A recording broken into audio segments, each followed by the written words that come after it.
You believe that children are being abused by pedophiles in Hollywood. Absolutely. So why are you sitting down talking to me? Why aren't you sitting down with the police right now? I've told the police. In fact, if anybody wants to go back to 1993 when I was interviewed by the Santa Barbara Police Department, I sat there and I gave them the names. They're on record. They have all of this information. That's insane thinking. I'm paranoid. I imagined that stuff. That couldn't be the reason for why so-and-so was acting like. Could it? And then you find out later on the track that you were exactly on track with a lot of this stuff. A matter of human hunting. And when a mind-controlled slave such as myself was stripped of clothes and turned loose in the woods, I was then hunted by George Bush, Dick Cheney, and Bill Clinton.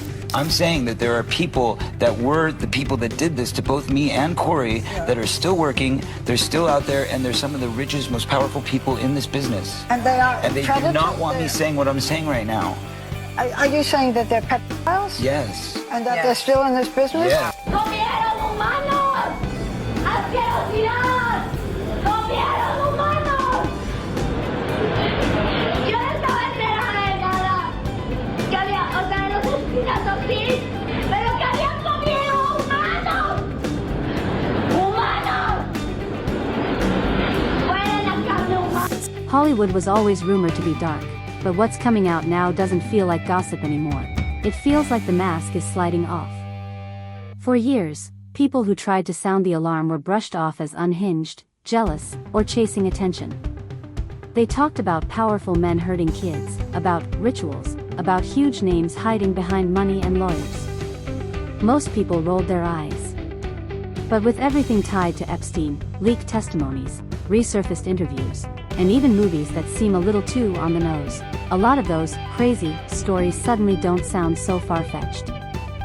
Some of the most chilling parts are the personal accounts.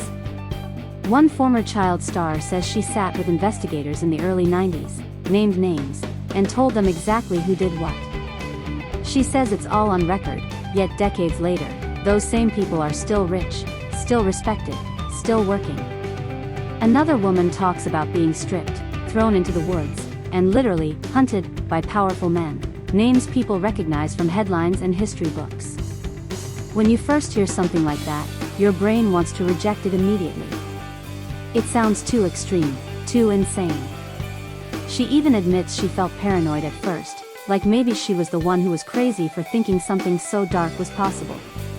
But then, as more stories come out and more patterns line up, you start realizing that the worst-case scenario might not be a movie plot. It might be reality turned up to a level most people don't want to look at. You also hear actors say that some of the people who hurt them, or the people they watch do horrible things, are still very much inside the system. Not retired. Not in jail. Working. Producing. Directing. Shaping careers. According to them, this is how it works. If you play along, keep quiet, and don't ask questions, doors open for you. If you push back, refuse certain invitations, or start talking about what you saw, things suddenly dry up. You're labeled difficult, unstable, uninsurable. Your calls stop getting returned. From the outside, it just looks like your time in the spotlight ended. From the inside, it feels like someone flipped a switch on your career because you didn't obey.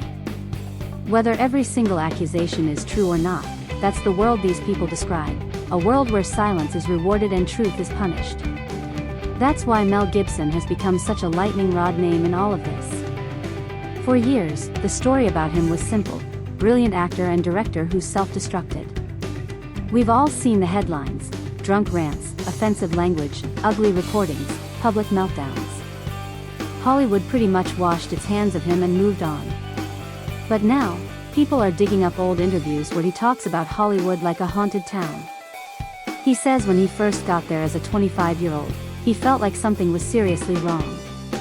He compares it to one of those eerie movies where a stranger walks into a bar, everyone goes quiet, and people warn him not to go near the house on the hill.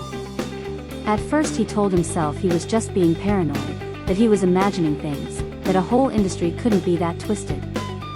Then, later on, he realized that some of his worst suspicions weren't far off at all, that his insane thinking was actually uncomfortably close to the truth. He doesn't spell everything out, but when you listen to that now, with what we know about powerful abusers and cover UPS, it hits very differently. His work adds another layer. When no studio wanted to finance The Passion of the Christ, he paid for it himself. Hollywood didn't want it, said it was too much, too religious, too controversial. The movie became a massive hit anyway, and then the backlash hit just as hard. He was slammed for being offensive, accused of fueling hate, and for a lot of people, that's where the story ended. Mel Gibson, the problematic guy. But online, people are now rereading that whole chapter and asking whether part of the industry's hatred for him had less to do with religion and more to do with him not playing their game. Then years later, Sound of Freedom arrives and suddenly it feels like fiction overlaps with reality. Jim Caviezel stars in it, and the film dives straight into the world of child trafficking, fake modeling scouts, staged opportunities, kids being taken and sold.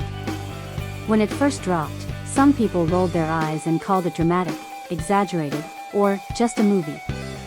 But after seeing real cases, real court documents, and actual survivor stories, a lot of viewers watched it again and said, okay, this is way closer to the truth than I wanted to believe. Online, people keep saying Mel produced it or secretly backed it, while Jim became the face of this conversation in interviews. Some of those claims about who did what behind the scenes are exaggerated or fuzzy, but the bigger point is this: a film about trafficking, that many dismissed as over the top, now feels eerily in line with the kind of abuse people are finally willing to talk about. And then there's Epstein, which takes everything to another level. Even if you ignore all the wild rumors, the confirmed stuff is already sickening. You have files and reports describing girls being brought into this world through fake promises, modeling, opportunities, connections, and then being used and passed around by men with more money and power than most of us can imagine.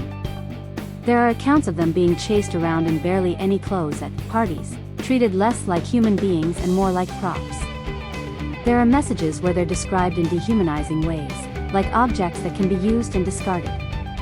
Then you learn about the purchase of hundreds of gallons of industrial acid, right as investigations were heating up, and you don't need anyone to spell it out for you. Even if nobody officially says, this is exactly what he did with it, your mind goes to one place: evidence. Erased, dissolved, gone. What really breaks people, though, is how little visible accountability there's been at the top. We know Epstein went down. We know a few people close to him got dragged into court. But when you look at the bigger picture, the logs, the references to important guests, the whispers about who flew where and when, it feels like the tip of a much bigger iceberg. A lot of the names people are curious about are still free, still working, still wealthy. So instead of trust, you get suspicion. Instead of justice was done, you get millions of people wondering what's still being hidden. That's how you end up with theories that he might not really be gone, or that his partner is living more comfortably than most inmates. A lot of that is speculation, yes, but speculation grows in the space where transparency and trust are missing. Put that next to Mel Gibson's story, and you can see why the internet is obsessed with connecting the dots. Here's a guy who talked about Hollywood like a horror movie town. A guy who got slammed, cancelled, and pushed out. A guy linked in people's minds to movies about faith and trafficking. Some people genuinely believe he tried to pull the fire alarm on what was happening and got crushed for it. Others think he's deeply flawed, and that people are now rewriting his image because they want a whistleblower hero in this narrative. Both things can be partly true. He can have said real things about a broken system and also have done ugly things himself. Real life is messy like that. And that's the heart of it. This whole situation is messy, layered, and emotionally heavy. Some pieces of it are backed by solid evidence. Some pieces are testimony that hasn't been fully tested in court. Some pieces are rumors that spread because people are hurt, angry, and desperate for the truth. The one thing that's impossible to deny is this: the abuse of vulnerable people by the rich and powerful is not a myth. It has happened, it is happening, and in too many cases, it's been covered up. The question now is how far it really goes, how many people knew, and how many are still hiding in plain sight. So when you strip away the noise and the clickbait, you're left with a few hard questions. Who's actually telling the truth, and who's using the chaos to push their own agenda? How much of what we're seeing is the full story, and how much is carefully controlled damage control? Was Mel Gibson unfairly painted as a lunatic for hinting at what he saw, or is he just one piece in a much bigger and darker puzzle? I can't sit here and tell you every detail is proven or that every name being thrown around is guilty. But I can say this, even the part we know is real is already horrifying.